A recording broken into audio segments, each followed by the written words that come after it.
Yuk jadi bagian dari dakwah kami. Dukung operasional dakwah dan sosial kami, raih pahala amal jariah yang terus mengalir sampai hari kiamat. Assalamualaikum warahmatullahi wabarakatuh. Alhamdulillah, wassalatu wassalamu ala rasulillah. Segala puji dan puja kehadirat Allah subhanahu wa ta'ala, juga salawat dan taslim kepada Nabi besar Muhammad sallallahu alaihi wa ala alihi wa sahbihi wasallam. Saudaraku seiman, di hari yang mulia ini, di hari Kamis, Allah subhanahu wa ta'ala masih memberikan kita satu hari lagi umur.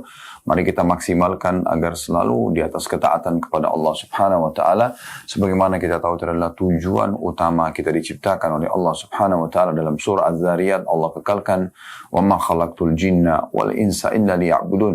Aku, kata Allah subhanahu wa ta'ala, tidak menciptakan, mengadakan, melahirkan, mempopulasikan manusia dan jin kecuali untuk beribadah kepadaku. Dan itulah tujuan utama saudaraku seiman. Jangan sampai tersibukkan dengan hal-hal yang merupakan pernak-pernik kehidupan, hanya melengkapi saja dari makanan, dari minuman, dari pakaian, dari pergaulan, sehingga melalaikan kita terhadap inti daripada kita diciptakan, yaitu tunduk dan patuh kepada Allah subhanahu wa ta'ala. Maka selalu selimuti semua kebutuhan-kebutuhan kita itu dengan ketaatan kepada Allah subhanahu wa ta'ala. Apapun yang Allah bolehkan, Allah halalkan, kita nikmati. Yang Allah haramkan, kita jauhi tentunya. Selanjutnya kita panjatkan salam hormat kita kepada Nabi Muhammad SAW, sebagaimana Allah subhanahu wa ta'ala perintahkan kepada kita, dengan tujuan tentunya menjalankan apa yang Allah perintahkan dan juga membalas jasa kebaikan manusia terbaik ini, karena dia telah menyampaikan dan mengorbankan selama 23 tahun agama yang mulia ini sampai akhirnya kita bisa menikmatinya sebagai tuntunan hidup kita. Baik teman-teman sekalian, hari Kamis kita akan melanjutkan bahasan buku 100 ide praktis mendidik keluarga menjadi saleh yang ditulis oleh Abdul Latif bin Hajiz Al-Ghamidi. Dan ini sudah kita bahas banyak sekali di awal-awalnya ya. Dan buku ini Bapak Ibu sekalian tentunya kita sudah bahas sampai ke halaman 25 ya pada kesempatan yang lalu, yaitu masuknya ke 100 ide untuk mendidik anak-anak dan dibagi menjadi poin-poin atau subbab besar oleh penulis. Dimulai dengan yang pertama adalah dari 100 ide itu ilmu. Dan di sini beliau mengangkat, saya ingatkan kembali, karena kita sudah membahas 3 poin dalam bahasan ilmu ini. Saya ingatkan kembali agar tidak terluputkan dan tersambung dengan kajian kita pada hari ini ya. Beliau mengangkat pertama sekali firman Allah subhanahu wa ta'ala dalam surah Al-Mujadilah ayat 11, ayat yang sangat masyhur tentang keutamaan para penuntut ilmu dan bagaimana Islam memang datang menjadikan ilmu sebagai asas dan pondasi agama ini. Yaitu yang bunyinya yarfa'illahu alladhina amanu minkum walladhina utul ilma darajat. Al-ayah, yang artinya Allah akan mengangkat derajat orang-orang yang beriman di antara kalian dan orang-orang yang diberi ilmu beberapa derajat. Dari sinilah beliau kemudian mengangkat beberapa poin-poin dasar bagaimana caranya membangun ilmu itu di dalam diri kita, di lingkungan dan orang-orang sekitar kita. Apakah itu di rumah bersama dengan anggota keluarga, tentunya istri, suami, anak-anak, orang tua, yang pembantu rumah tangga, dan siapapun yang bersama kita di rumah. Begitu juga dengan lokasi di luar rumah kita, seperti di kantor, di jalanan, di pasar, ya. Dimanapun kira-kira kita beraktivitas ya, lagi berperang, lagi mencari nafkah dan seterusnya. Bagaimana kita bisa mengemas semua itu dengan ilmu syar'i? Baik, yang pertama, beliau mengatakan mengadakan kajian harian atau minimal mingguan dengan keluarga. Materinya patut diragamkan, divariasikan, terkadang sirah, terkadang fikih, terkadang akidah, terkadang adab dan budi pekerti, dan terkadang keutamaan dan sifat-sifat mulia. Kajian ini mendidik kedisiplinan keluarga dalam urusan waktu dan tempat, menambah ilmu mereka, meluruskan amal perbuatan mereka, menguatkan hubungan sebagian dari mereka dengan sebagian lainnya, menambah kepercayaan mereka kepada pemimpin mereka. Waktu yang bisa dipilih adalah sesudah subuh di hari libur atau sesudah asar di hari Jumat. Ini sudah kita paparkan sebenarnya panjang lebar pada kesempatan yang lalu ya. Tapi saya kembali ingatkan Bapak Ibu sekalian bahwasanya sering menghidupkan kajian ya. Di rumah itu bagian daripada penanaman ilmu di dalam rumah kita. Kalau seandainya ada di antara kita yang punya background agama yang cukup, sebagai suami misalnya atau sebagai ayah, dia sering mengadakan aktivitas ini. Apakah itu hanya diskusi ringan, apakah itu kajian buku, ya, atau dengan membaca, menyuruh istri membaca misalnya atau anak-anak membaca, kemudian didiskusikan bersama, diberikan tambahan-tambahan faedah.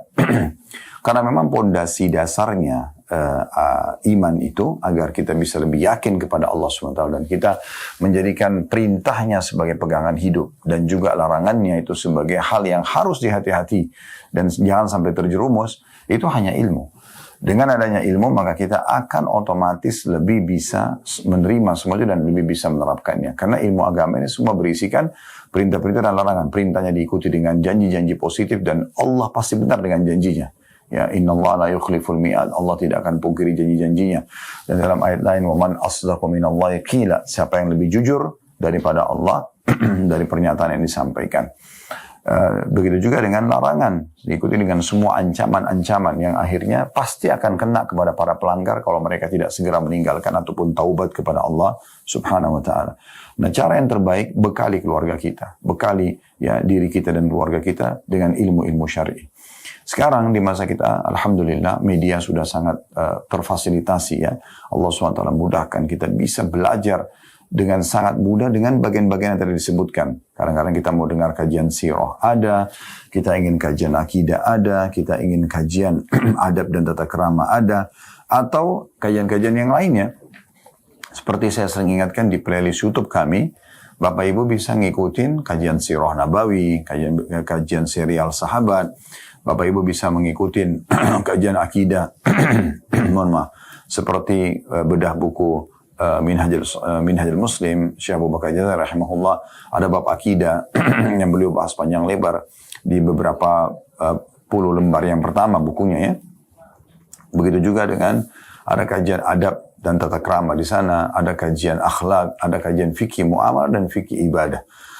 Jadi satu buku itu sudah sangat lengkap sebenarnya. Anda bisa ikutin dan itu tidak kurang dari hampir mendekati 1000 lembar ya, sekitar 990-an lembar gitu. Itu harusnya sudah bisa dijadikan sebagai bahan kajian di rumah dan akhirnya kita dan keluarga bisa lebih banyak memahami tentang ilmu agama. Walaupun tidak cukup dengan buku itu, kita masih butuh membaca buku-buku yang lain. Tapi ini paling dasar sekali di mana akan menambah ya ilmu pengetahuan untuk kita semuanya. Di poin kedua, setelah itu, setelah dirutinkan kajian sehari sekali atau sepekan sekali, paling tidak, maka akan ada menghafal Al-Quran, yaitu menentukan ayat dan beberapa ayat yang diberikan sebagai kewajiban pagi hari bagi anggota keluarga. Lalu waktu tasmi' itu menyetor hafalan, ditentukan di antara mereka sesuai dengan keadaan mereka. Dari Buraidah radhiyallahu anhu dia mengatakan Rasulullah sallallahu alaihi wasallam bersabda, "Man qara'a al-Qur'ana wa ta'allama wa 'amila bihi ulbisa yawmal qiyamati tajan min nurin daw'uhu mithlu daw'i syams wa yuksa walidayhi hullatani la yaqumu bihima ad-dunya." Fayaqulan bima kusina hadha fayuqal bi akhdhi waladikum al-Qur'an. Barang siapa yang membaca Al-Quran, mempelajarinya, dan mengamalkannya, maka pada hari kiamat dia diberi mahkota dari cahaya. Cahayanya seperti cahaya matahari. Kedua orang tuanya dipakaikan dua pakaian kebesaran yang tak tertandingi oleh dunia. Keduanya lalu berkata, orang tua kita akan berkata, kalau kita ini suka baca Quran, kita menghafalnya, apa yang menyebabkan kami diberikan pakaian yang seindah ini? Maka dikatakan pada mereka oleh para malaikat, karena pengambilan atau penghafalan Al-Quran oleh anak-anak kalian. Hadis ini disebutkan oleh Al-Hakim dalam kitab Mustadraknya. Ini sudah kita jelaskan sebenarnya pada teman yang lalu, saya ingatkan kembali ya. Jadwalkan, haruskan anak-anak kita mengikuti halaqah Quran. Baik itu dimulai dari tahsinnya, belajar membaca Al-Quran yang benar, dengan tajwidnya, kemudian masuk ke hafalannya. Ini akan sangat besar manfaatnya buat kita. Di dunia mereka akan terkontrol dengan Al-Qurannya, kita hidup atau kita sudah meninggal. Di akhirat mereka juga akan mendapatkan manfaat yang sangat besar. Ya, si orang tuanya dan anak itu akan mendapatkan keutamaan yang sangat besar. Seperti hadits Nabi SAW. Nanti dikatakan kepada para penghafal Al-Quran, bacalah ayat sebagaimana kau pernah mentartilnya di dunia. Sesungguhnya akhir kedudukanmu adalah di akhir ayat yang kamu baca. Al-Quran 6.000 ayat sekian. Kata sebagian ulama, bahwasanya tangga surga menuju ke tempat tertinggi sejumlah ayat Al-Quran. Sehingga kalau penghafal Al-Quran terus mengulang-ulanginya, secara otomatis dia akan sampai ke derajat tertinggi nanti di akhirat sana. Sementara orang tuanya juga akan ditinggikan derajatnya. Seperti yang dikatakan, ya diberikan pakaian kebesaran. Yang melihat orang-orang melihat tuh, oh ini pakaian yang sangat luar biasa, punya kelebihan yang sangat besar gitu ya. Dan itu tidak bisa tertandingi oleh dunia pun. Lalu keduanya pun kaget mengatakan dari mana ini? Para malaikat mengatakan ini adalah dari hafalan Quran anak-anak kalian. Jadi kalau itu, karena itu jangan disia-siakan ini. Dan saya sering bahasakan teman-teman, jangan wariskan keburukan ya kepada anak-anak kita. Jangan justru diwariskan maksiatnya, pelanggaran-pelanggaran agama yang pernah kita lakukan. Kita justru harus sekarang memohon kepada Allah SWT agar jangan sampai anak-anak kita terjerumus kepada kesalahan yang pernah kita terjerumus. Misalnya terlambat pakai jilbab, terlambat kenal sholat, maksudnya tutup aurat lah. Laki-laki pun masuk dalam yang pertama tadi, masalah tidak pakai jilbab ataupun menutup aurat secara bagi laki-laki juga masuk. Misalnya sholatnya juga telat, puasanya masih bolong-bolong, misalnya apa saja zakat tidak diperhatikan, apa saja ini tidak boleh diwariskan kepada anak-anak. Apalagi kalau sampai kemaksiatan, dulu hamil di luar nikah atau bermaksiat, semua itu dulu diwariskan. Tidak apa-apa kok, ibu sama ayah dulu juga begitu. Ini nggak baik.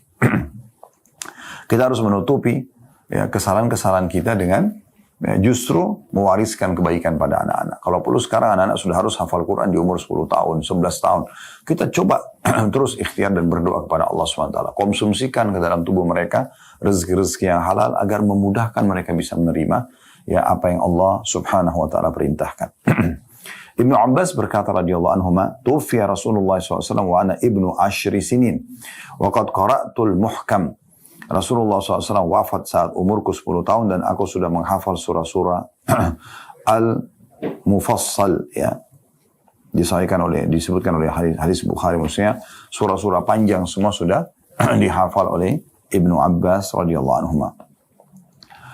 Saat berkendaraan bersama bisa dimanfaatkan untuk tasmi'at dan murajaah tahsin tilawah, mendengar ayat-ayat dari para qari dan syekh. Maksudnya kalau di rumah sudah dilakukan, di mobil pun usahakan mereka terbiasa mendengarkan tilawah Al-Quran. Ya, mereka terbiasa mendengarkan Al-Quran. Bukan tontonan-tontonan yang tidak bermanfaat. Ini harus diperhatikan baik-baik. Karena tontonan ini akan sangat berpengaruh pada jiwa mereka. Tidak boleh kita biarkan. Ya. Yang ketiga, menghafal hadis-hadis Rasulullah SAW, dipilihkan hadis-hadis yang sesuai dengan mereka dan kebutuhan mereka. Caranya hadis ditulis di secari kertas, dikopi sesuai dengan jumlah keluarga yang mampu menghafal, lalu dibagikan kepada mereka untuk dihafalkan dan akan disimak di waktu tertentu yang disepakati. Hadis-hadis yang diambil dari As-Sahihain atau Sahih Bukhari dan Muslim, Arba'in An-Nawawiyah, ini ada buku Imam Nawawi, 40 hadis pilihan. Riyadus Shalihin, ini juga bukunya Imam Nawawi yang cukup besar ya, sekitar 1000 lembar, dan ini masih kita bedah sekarang, sudah ada di pertengahan jalannya ya, di hari Rabu siang hari ya. Kemudian Sahih Al-Kalimut Tayyib ya, As-Sahih At-Targhib Tarhib dan Sahihul Jami'. Ini semua buku-buku hadis ya yang sangat masyhur. Sahih Targhib Tarhib bukunya Al-Mundhiri, kemudian di Sahih ditelusuri lagi hadis oleh Albani. Sahihul Jami' bukunya Imam Al-Albani. Semua ini buku-buku yang bisa dijadikan sebagai rujukan. Dianjurkan untuk mengaitkan sebagian kajian dengan yang lainnya, misalnya menafsirkan ayat yang dihafalkan dan syarah hadis yang dengan kajian mingguan. Nah ini kalau dalam kajian mingguan, jadi kita hubungkan antara hafalan ayat Al-Quran dengan ya penjelasan hadis yang kita sedang ajarkan atau wajibkan mereka menghafalnya. Kita masuk sekarang poin keempat, teman-teman, pada kesempatan ini untuk memperkaya ilmu di rumah. Usahakan poin keempat, membuat perpustakaan di rumah yang berisi buku-buku yang sesuai dengan semua tingkatan anggota keluarga, cocok dengan selera mereka yang disyariatkan, sehingga ia menjadi kebun yang kaya dan memberi. Siapa yang memasukinya mendapatkan apa yang dicarinya. Di sana ada apa yang sesuai dengan penuntut ilmu, kaum laki-laki, wanita, anak-anak, spesialis, dan pengkaji. Jadi disisikan ada kayak satu, kalau bisa ruangan bagus sendiri. Dia kayak perpustakaan keluarga. Dan itu dijadikan sebagai kunjungan rutin. Sehingga kita tuh bolak-balik masuk ke perpustakaan tersebut. Anak-anak pun terbiasa, pasangan hidup kita terbiasa ya. Kalau tidak bisa memang, mungkin tidak memadai tempatnya, kita bisa meletakkan di kamar masing-masing. Kayak di kamar suami istri ini ada meja kerja suami saya, di situ ada buku-buku yang mungkin setiap lewat sang istri melihatnya, mungkin dia tertarik untuk membacanya misalnya. Mungkin anak-anak di meja belajar mereka nanti akan ada buku-buku yang bisa kita pajang dan dibacakan buat mereka awalnya. Mungkin diawali dengan buku-buku yang bergambar, dari misalnya juz amma, ayatnya dibacakan lalu terjemahannya, atau kisah-kisah para nabi-nabi, orang-orang saleh. Jadi itu dibangun supaya mereka terbiasa mendengarnya dalam setiap hari. Dan ini satu hal yang penting sekali. Ya. Itu dari kata beliau, bisa buku-buku untuk para penuntut ilmu, baik pemula, bisa juga yang udah buku khusus untuk laki-laki, ada buku khusus untuk perempuan, kan ada fikih yang fikih wanita sendiri yang berhubungan dengan haid, nifas, dan seterusnya, hamil, menyusui, misalnya. Kemudian ada buku yang khusus laki-laki, misalnya kayak lebih umum lah ya, laki-laki itu seperti masalah bab jihad, ya, mencari nafkah, dan seterusnya. Ada buat anak-anak, tadi buku-buku anak-anak. Ada yang spesialis, lebih kepada fokus bidang spesialis kita apa gitu ya. Kita ingin mendalami apa, tentang sirah nabawi misalnya, tentang fikih misalnya, tentang hadis misalnya, tentang tafsir misalnya. Ini semua kita fokus gitu. Begitu juga para pengkaji mungkin kalau Anda pengisi ya materi, Anda bisa jadikan perpustakaan itu sebagai rujukan Anda menulis dan menyusun materi. Ini penting sekali teman-teman ya. Jadi jangan yang selalu diberikan hadiah kepada anak-anak hanya makanan, hanya minuman. Itu bukan tidak boleh. Tetapi jangan lupa buku-buku. Selalu hadiahkan buku, bacakan buku tersebut, itu penting sekali. Membuat mereka suka dengan buku itu satu hal yang baik, ya. Dan usahakan menghindari kesukaan mereka terhadap handphone, tontonan-tontonan, kartun, ataupun tidak dikontrol oleh orang tuanya. Ini nggak boleh sama sekali, ya. Nggak boleh, dilarang dan berhentikan, walaupun menangis, gitu kan. Jadi kita alihkan kepada hal yang dibolehkan. Jadi dia faham, oh ternyata ini nggak boleh, ini boleh, gitu ya. Yang kelima, mengadakan perpustakaan audio yang berisi kaset-kaset yang beragam, yang beraneka ragam, yang sesuai dengan semua umur atau tingkatan berisi berbagai persoalan dan tema sejalan dengan keinginan dan kecenderungan yang disyariatkan. Kaset-kaset para ulama, syekh dan dai. Aktivitas perpustakaan digerakkan dengan beberapa cara, yaitu mendengar kaset lalu menuangkannya dalam buku, meringkas isinya dan meletakkan daftar isi dari temanya. Bila memungkinkan disediakan sudut di perpustakaan untuk dakwah dan hadiah. Di sini kenapa penulis berbicara tentang kaset? Karena memang beliau hidup di masa itu ya. Kita tahu di awal-awal buku ini tentunya ditulis ya. Buku ini ditulis itu di awal saya tidak temukan ya, biasanya ditulis buku ini yang asli dalam bahasa Arab ada tetapi tidak ditulis tahunnya, biasanya ada tahun ditulisnya ya.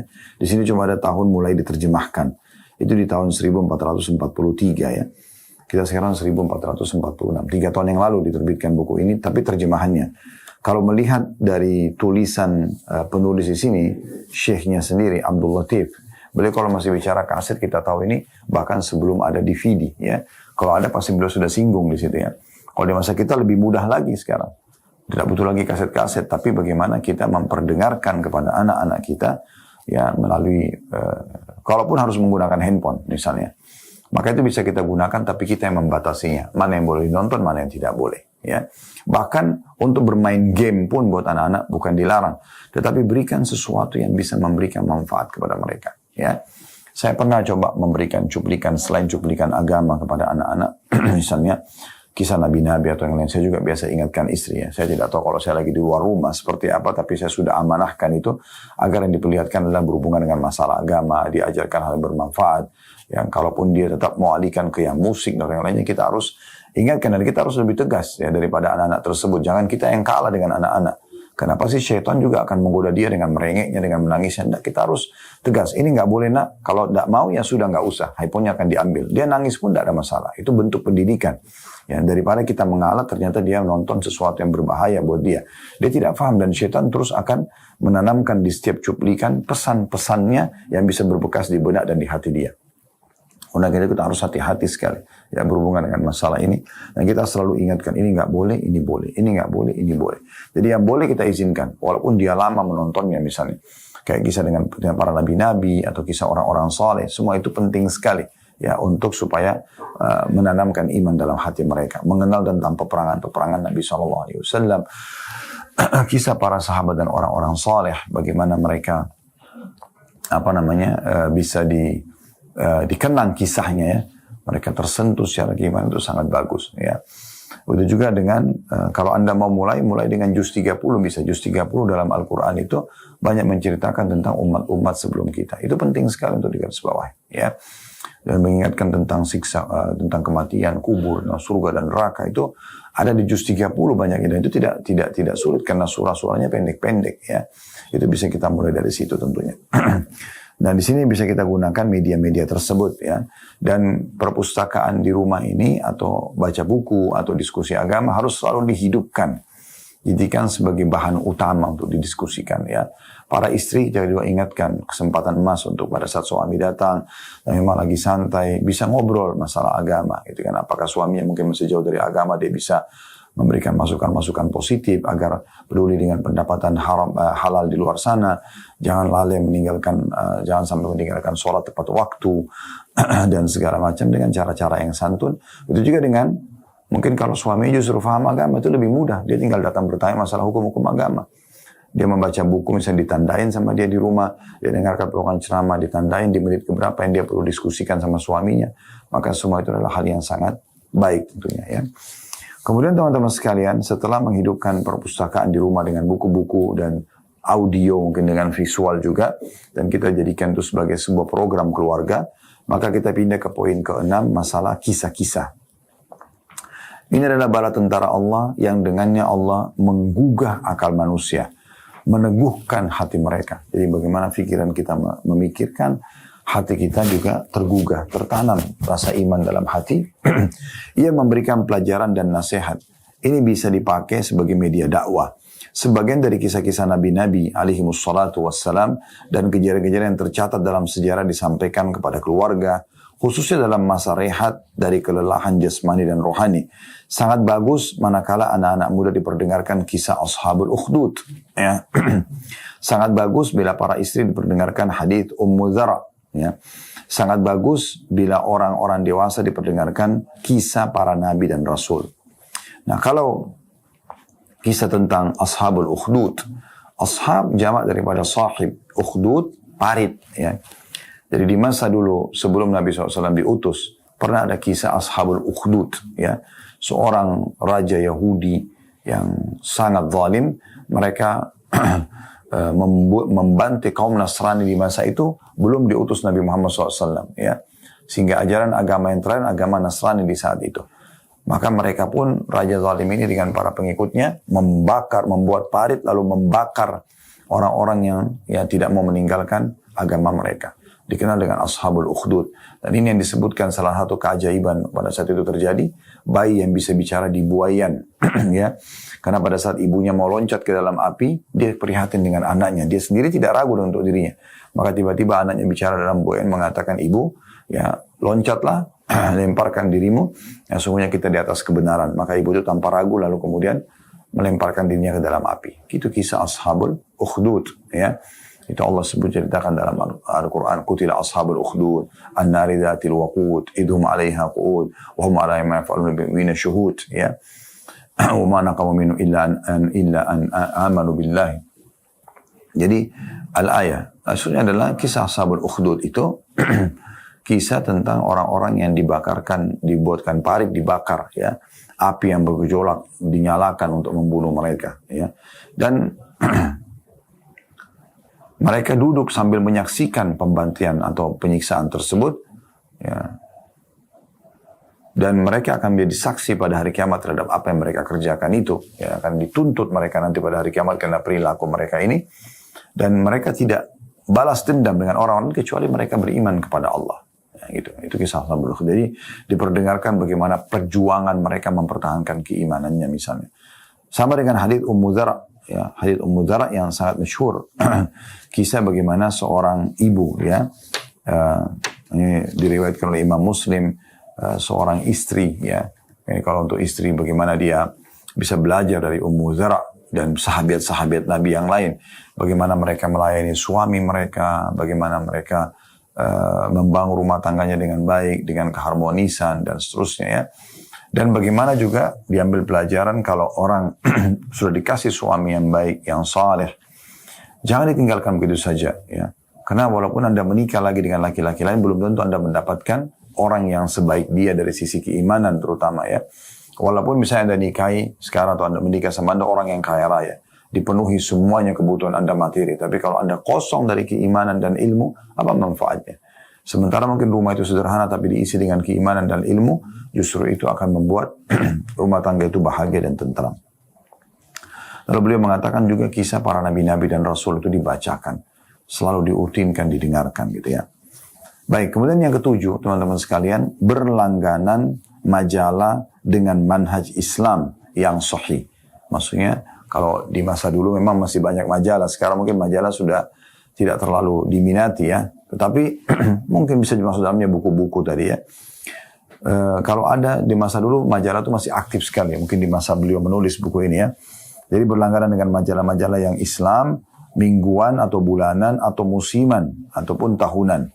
Dan ini sekaligus membantu majalah tersebut untuk bisa terus eksis karena kita membelinya ya. Yang penting adalah keluarga memiliki alternatif Islami yang baik di tempat gempuran informasi hampa yang menyerang rumah-rumah. Langganan majalah ini bisa menjadi hadiah atau bonus menarik bagi anggota keluarga yang melakukan sesuatu yang baik atau berbuat mulia dalam satu kesempatan. Jadi mungkin kalaupun anak-anak mau diberikan sesuatu, kalau bukan buku, mungkin ada serial apa ya, yang dalam bentuk kalau kayak majalah kan tuh variasi sekali ya, banyak sekali informasi dalamnya. Kan bedanya buku sama majalah itu kalau buku dia fokus kepada bahasan yang sedang diinginkan. Kalau majalah itu supaya orang tidak jenuh, maka dia dalam satu majalah bisa banyak sekali bahasan sebagaimana sudah kita tahu ya. Nah ini mungkin pesan ini yang perlu kita tanamkan. Maksudnya kita variasikan informasi yang sampai dengan metode pendidikan yang berbeda juga. Ini akan membuat kejenuhan itu hilang tentunya. Itu yang dimaksudkan ya. Dan ini jangan lupa kalaupun berlangganan dengan majalah-majalah ini, maka majalah ini harus dengan manhaj Islam. Sebenarnya sampai sekarang juga masih banyak majalah ya. Mungkin ada majalah passion, ada majalah politik, ada majalah segala macam ya. Kalau kita mau, kita masuk ke majalah-majalah pendidikan Islam ya. Saya terus terang masih luput dari saya tentang masalah perkembangan majalah yang dalam Islam ini, tapi saya pernah menemukan ada ya, apakah berlanjut sampai sekarang atau tidak, Allahu a'lam. Tapi cukup banyak juga teman-teman kita yang masih aktif menerbitkan majalah-majalah. Kalau ditemukan dengan manhaj Islam yang benar, ya sesuai dengan pemahaman Ahlus Sunnah wal Jamaah, maka tidak ada salahnya untuk dijadikan sebagai referensi. Yang kedelapan, mendaftar pada halaqah-halaqah atau rumah-rumah tahfidz Quran.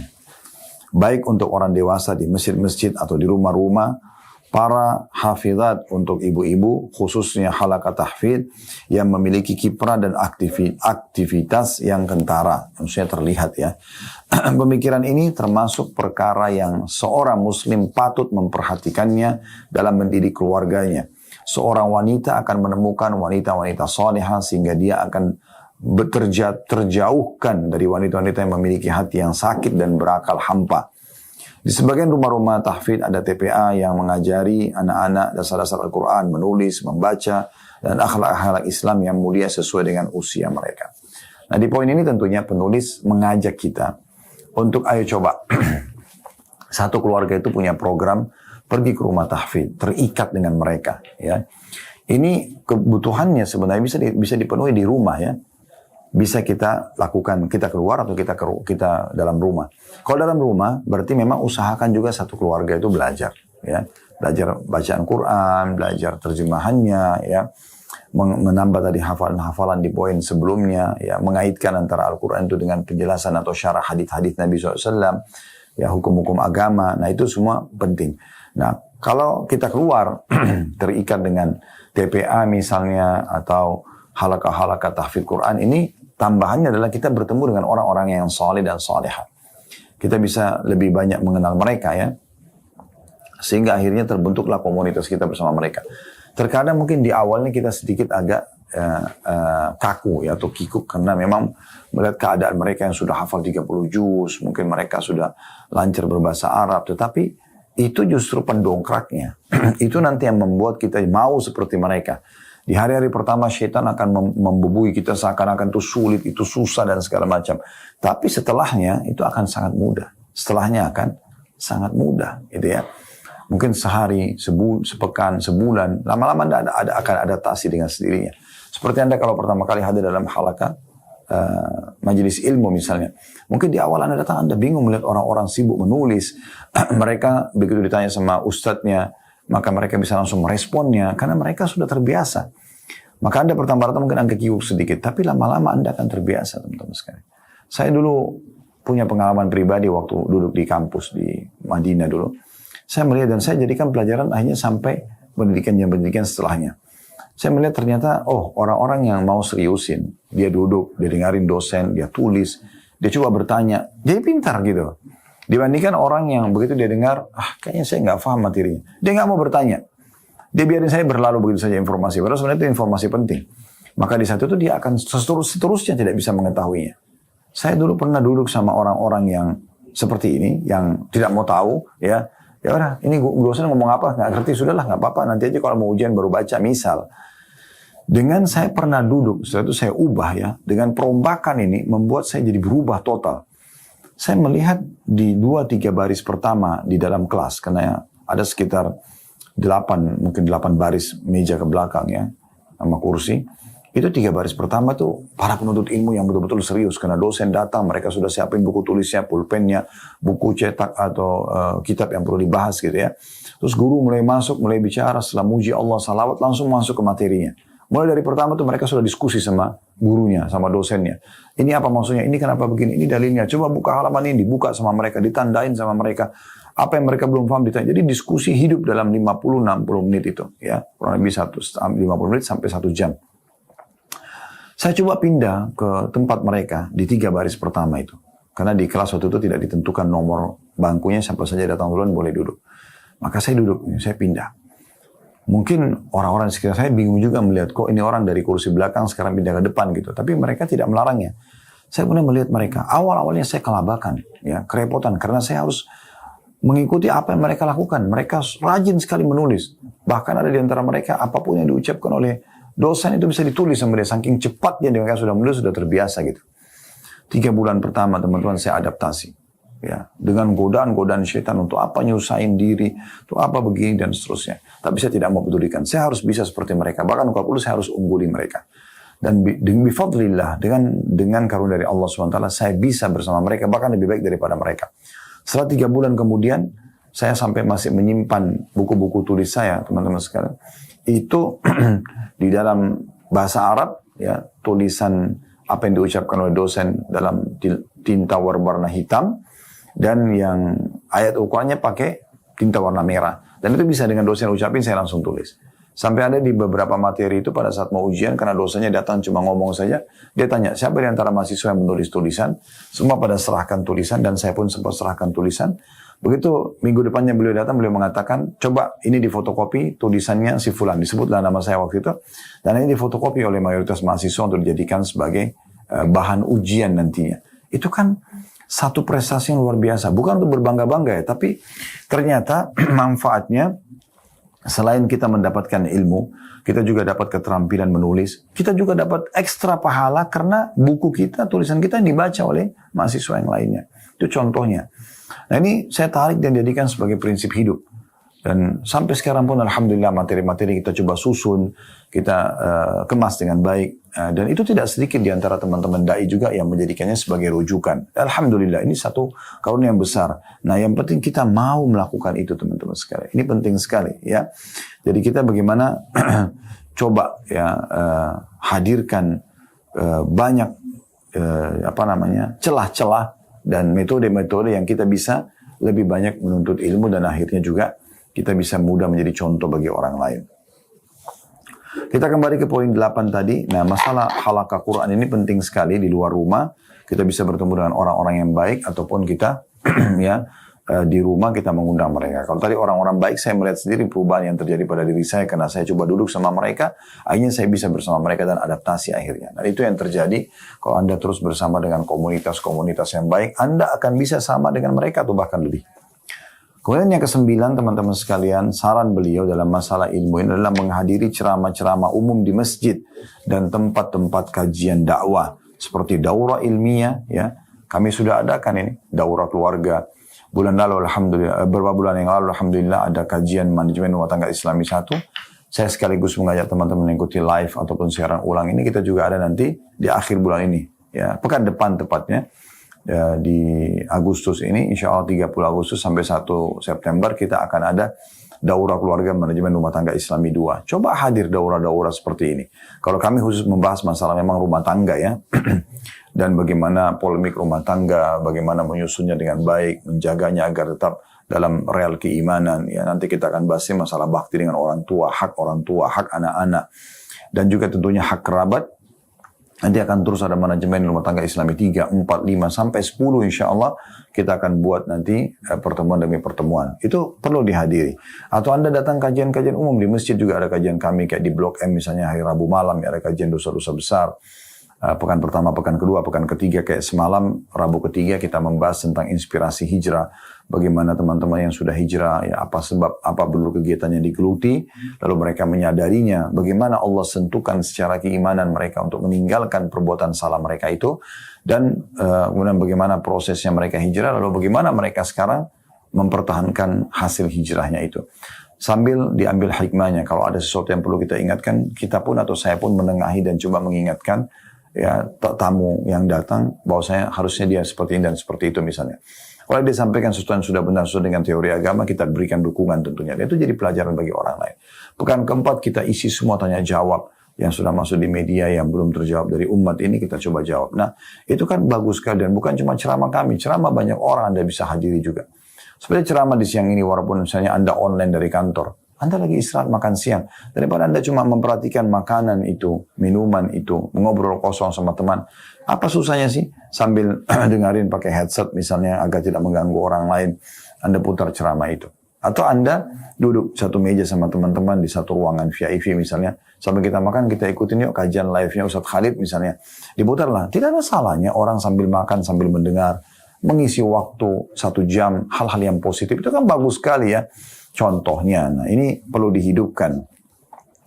Jadi di poin 9 ini beliau mengajak kita semua menghadiri ceramah-ceramah umum baik di masjid, di tempat-tempat kajian dakwah, juga seperti daurah ilmiah. Ini mengandung faedah besar berupa pahala yang didapatkan, ya, memperbanyak angka orang-orang saleh. Mungkin di antara teman-teman yang kita ajak itu ada yang belum dapat hidayah, tapi dapat hidayah disebabkan karena diajarkan tadi ya. Menyimak tanya jawab yang terjadi di sana antara para ulama, para dai dan penuntut ilmu. Dari Abdullah bin Umar radhiyallahu anhu dia berkata, Rasulullah SAW bersabda, la tamna'u nisa'a hududahunna minal masajid idza sta'dzankum. Jangan menghalangi kaum wanita untuk mendapatkan bagian mereka dari masjid bila mereka meminta izin kepada kalian. Hadis ini riwayat Muslim. Dari sini teman-teman sekalian kita bisa lihat bagaimana sebenarnya ya penyampaian Nabi SAW agar menghidupkan masjid. Bahkan perempuan pun yang lebih afdal sholat di rumah tetap dianjurkan bisa datang ke masjid terutama untuk halaqah ilmu. Nah itu penting sekali, halaqah ilmunya. Jadi mereka kalau datang dalam masjidnya, kalau ada yang mengatakan Ustaz saya kan cukup online, itu kalau darurat ya. Di saat Anda bisa hadir secara langsung, tatap muka itu beda. Karena suasananya orang ramai sekali yang datang. Orang semua pada sibuk menuntut ilmu, itu akan menjadi pengalaman pribadi yang Anda sulit untuk dapatkan kalau Anda sendirian online. Lagi sambil baring-baring di rumah, minum kopi, itu beda dengan Anda langsung hadir kan gitu. Walaupun boleh saja online, tapi jangan lupakan halaqah-halaqah yang harusnya Anda hadiri di masjid-masjid. Nah, seperti itulah. Lalu kata penulis, dianjurkan juga bisa berperan serta dalam mengajukan pertanyaan atau meringkas isi ceramah untuk menjaga ilmu yang disampaikan agar tidak terlupakan. Nah, 2 pesan di sini ya. Jadi bisa juga bertanya kalau memang ada yang perlu ditanyakan. Bukan untuk mengetes pemateri, menyaingi para ulama dan para da'i, tetapi bagaimana Anda memang butuh untuk mengetahui hukumnya. Insya Allah dengan ketulusan ini Allah akan catatkan pahala dan bisa saja pertanyaan Anda pada saat dibacakan dan dijawab menjadi penyebab orang lain mengetahui dan mendapatkan hidayah kan gitu. Begitu juga dengan jangan lupa tulis kesimpulannya. Handphone Anda kalau Anda aktifkan tulis kesimpulan. Ya, kemudian Anda tulis misalnya kajian di Blok M hari Rabu malam materinya ini. kesimpulannya adalah bahasanya 1, 2, 3, 4, 5. Anda berisyat, lalu Anda kirim ke grup-grup terdekat Anda, misalnya keluarga, teman-teman, gitu kan. Jadi berisikan manfaat. Dari mana Anda tahu? Mungkin sekian ratus orang itu ada yang dapat faedah di situ. Ya, ada yang dapat faedahnya. Ya, Allahu a'lam. Jadi ini poin penting untuk digarisbawahi tentunya. Ya. Kemudian tidak kalah penting di situ adalah poin ke 11 atau poin ke 10-nya ya. Ini masih berhubungan harus sama lain masalah penuntutan ilmu. Jadi selain kita menghadiri juga ceramah-ceramah di masjid atau daurah-daurah ilmiah, ya, termasuk perempuan juga kita izinkan untuk ya pergi ke masjid, hadir, mendengarkan walaupun mereka lebih afdal sholat di rumah ya. Karena suasananya berbeda. Kalau tidak, minimal sekali memang online di rumah ya. Yang ke-10, mengundang sebagian dai dan penuntut ilmu untuk hadir ke rumah. Ini juga bisa. Ya, mereka datang, kita kumpulin kerabat kita kumpulin orang-orang yang kita kenal, teman-teman berkumpul, tidak harus di masjid, tapi di rumah juga bisa. Ya.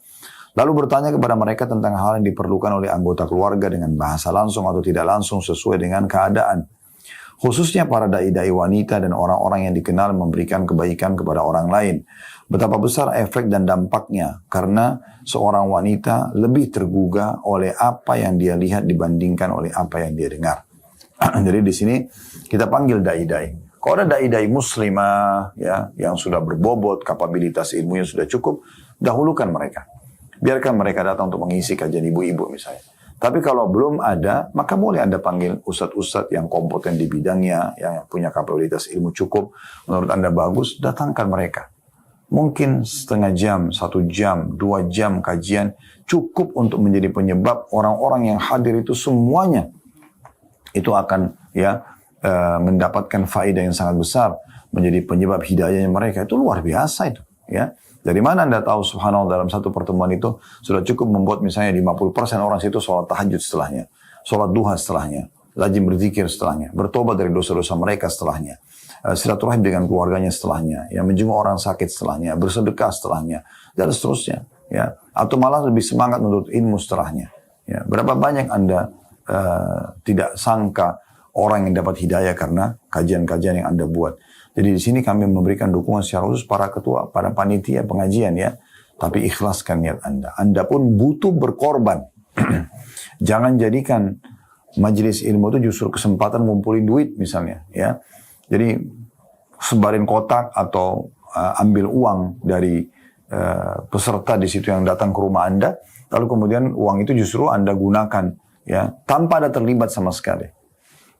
Bukan berarti tidak boleh kalau orang mau bersedekah, orang mau nyumbang, itu silakan saja. Tapi kalau Anda sendiri kumpulin dan Anda tidak terlibat, kabura maqtan indallah an taqulu ma la taf'alun. Besar berat di sisi Allah kalian mengucapkan tanpa mempraktikannya gitu ya. Kenapa Anda tidak menjadi donatur yang pertama? Ya kan gitu. Bukan cuma tempat, memang Anda pun menyiapkan. Bahkan Masya Allah ada sebagian panitia, dia menyiapkan tempatnya, dia menyiapkan konsumsinya, dia menyiapkan transport ustadznya, itu sangat luar biasa. Dia tidak pungut dari jamaahnya pun, itu pengorbanan yang sempurna. Dan dia akan dapatkan pahalanya menyenangkan dia pada hari kiamat nanti tentunya ya. Tapi ada juga orang mungkin karena dia buat pengajian, dia pikir itu butuh untuk pembiayaan dan segala macam. Mungkin dia tidak punya kemampuan, maka dia coba buka. Mungkin ada yang mau. Oke. Tapi ingat, uang itu memang untuk kajian tadi. Ya, bukan untuk Anda gunakan pribadi misalnya. Nah itu penting untuk digarisbawahi. Supaya betul-betul nanti jadi berkah majelis ilmu tersebut. Kalau Anda bisa meraih pahala itu sendiri, kenapa harus dibagi-bagi sama orang lain? Kan begitu. Nah itu poinnya. Jadi ini juga poin penting yang ke-10. Bagaimana kita selalu sibuk. Ya, ini berlanjut terus ya. 9 dan 10 ini sangat erat hubungannya. Karena 9 tadi kita hadir ke ceramah-ceramah umum di luar. Hadiri daurah-daurah ilmiah ya. Daurah sehari, semalam. Daurah beberapa hari ya. Pesantren kilat kalau kita ya. Itu juga yang ke-10 adalah bagaimana kita mengundang para da'i-da'i untuk datang ke rumah kita dan kemudian mereka mengisi ya. Di situ materi-materi yang sangat penting untuk bisa kita bahas. Dan lebih mengerucut lebih bagus. Misalnya bahas tentang sebuah buku. Buku itu nggak usah tebal-tebal dulu. Yang kecil-kecil ya. Kemarin kami baru membahas buku tentang buah manisnya kesabaran misalnya. Kita bahas masalah sabar saja. Setelahnya saya lanjut ada bahasan buku tentang keajaiban doa ya. cara diterimanya doa dan segala macam. Itu mengerucut itu sangat bagus. Sehingga selesai, Anda sudah selesai membahasnya, jemaah pun sudah fokus kepada satu materi. Itu sangat bagus, itu sangat bagus. Nah, ini poin penting juga untuk digaris bawahi tentunya ya. Baik, kita lanjutkan poin ke-11 teman-teman sekalian, dan poin ke-11 ini mungkin dengannya kita akan tutup ya, berhubungan dengan masalah menuntut ilmu ini, yaitu menyiapkan papan tulis ya. Ia digantungkan di salah satu dinding di rumah yang sering dilihat oleh penghuni rumah. Ditulis di sana sesuatu yang memberikan manfaat kepada penghuni rumah, seperti hikmah harian, sebagian ayat atau hadis, khususnya zikir-zikir, karena sering terlihat maka ia akan menempel pada ingatan dengan sedikit tambahan konsentrasi, maka ia akan dihafal. Nah ini mungkin masih jarang dilakukan ya. Jadi mungkin gini lah, kalau ada hiasan dinding ya, yang biasa kita dindingkan tuh bagus tuh, indah, ya, bagus pemandangan. Tapi kan itu tidak ada pesan spiritualnya, ya tidak ada pesan spiritual. Nah ini contohnya, saya mau berbagi pengalaman juga ya. Walaupun ini saya pun masih belum maksimal dalam melakukan ini, tapi insya Allah saya akan coba terapkan juga di rumah lagi ya, ke depannya biidznillah ta'ala. Jadi memang saya pernah menghafal, atau sering saya menghafal, kadang-kadang saya menghafal, ada syair-syair, pesan-pesan para ulama, potongan hadis, potongan ayat, dan terngiang-ngiang. Itu dulu karena di kampus kami, di building itu kebetulan memang karena tidak pakai lift. Ada 5 lantai, ada 4 lantai building, kami tinggal di asrama dulu di Madinah. Tapi ada ijtihad, ada upaya yang dilakukan oleh para petugas yang memang mengawasin building itu, mengingatkan teman-teman yang waktu sholat itu diingatkan pada keliling di kamar, ayo sholat, waktu sholat disuruh ke masjid misalnya. Dan dari tangga, dari satu lantai ke lantai yang di bawah, misalnya dari lantai 5 turun ke lantai 4, lantai 4 turun ke 3, 3 ke 1, 2 ke 1, sampai keluar. Itu di jedah tangga itu ada ditempel di dinding, pakai kertas. Waktu itu masih kertas karton biasa ya. Kemudian ditulis pakai spidol dengan orang yang kaligrafinya bagus. Misalnya Imam Syafi'i berkata, ya, Imam Ahmad berkata, Imam Malik berkata misalnya. Atau sebuah hadis atau sebuah ayat ditulis. Karena itu dibiarkan selama seminggu atau sampai 10 hari. Jadi setiap hari karena kita turun terus ke kampus, ya pergi ke masjid, mau pergi ke restoran makan, mau aktivitas olahraga, kita turun terus naik juga membaca itu, lama-lama jadi hafal subhanallah. Ya, mungkin tidak semua orang tersangkut untuk bisa menghafalnya, tapi itu terjadi. Ya, saya masih ingat dulu ada satu hafalan syair Imam Syafi'i rahimahullah wa safiru khamsu fawaidin. Safarlah kalian, kan dalam safar itu ada 5 faedah yang bisa didapatkan. Tafriju hammin, yang menghilangkan kesumpekan, kesedihan, wa iktisabu ma'isyatin, kemudian mendapatkan pendapatan dengan safar dapat pendapatan untuk kebutuhan kita, yang maksudnya pekerjaan. Kemudian ilmu, wa adabun, tata krama, wa suhbatu wajib, dan persahabatan yang bagus gitu ya, yang setia. Ini saya pernah hafal di dinding, ditulis di kampus dulu. Dan cukup banyak juga yang lain-lain yang sempat kami menghafalnya karena melihat ini. Ini contohnya. Ya mungkin di masa kita sekarang kalau ada tata cara teknologi yang lebih bagus, maka itu mungkin bisa ya. Misalnya Anda juga pasang hiasan dinding itu pesan gitu ya. Mungkin orang kadang-kadang kan tulis kaligrafi atau ayat kursi atau apa. Oke lah, itu masih mending ya. Karena itu ada pesan yang kalau selalu dilihat orang, anak-anak atau keluarga itu akan ingat, oh ada ayat kursi misalnya. Tapi tidak ada salahnya pesan-pesan misalnya. Pesan-pesan apa, perkataan ulama, kata-kata mutiara. Cukup banyak sekarang saya lihat yang dipasang di dinding itu tulisan-tulisan, walaupun pendek gitu ya. Pesan tentang masalah ingatlah kematian karena dia akan datang setiap saat. Misalnya contoh ya.